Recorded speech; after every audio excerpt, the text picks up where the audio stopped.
எனக்கு ரொம்ப பிடிச்ச ஆந்திரா ஸ்டைல் கத்திரிக்காய் கறி எப்படி பண்ணதை பார்க்கலாம் வாங்க.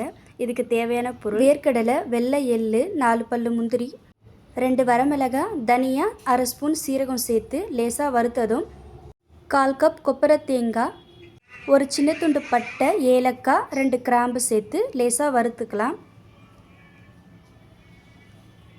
இப்போ இது ஆறுனதும் மிக்சியில் சேர்த்து ஒரு சின்ன வெங்காயம், 4 பல்லு பூண்டு, ஒரு சின்ன துண்டு இஞ்சி, கொஞ்சமாக புளி, மஞ்சள் தூள், மிளகாத்தூள், கலருக்கு காஷ்மீரி சில்லி பவுடர் சேர்த்துருக்கேன்.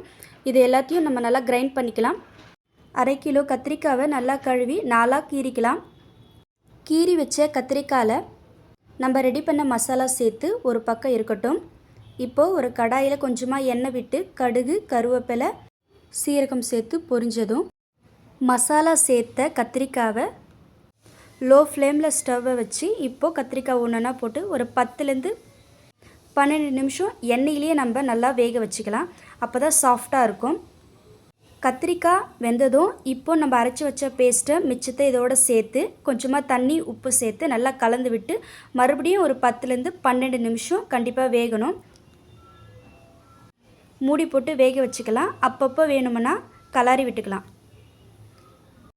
நல்லா குக்காயி எண்ணெய்லாம் பிரிஞ்சு வந்திருக்கு. இப்போ கொத்தமல்லி தழை தூவி பரிமாறிக்கலாம். நீங்களும் செஞ்சு எனக்கு கமெண்ட் பண்ணுங்கள்.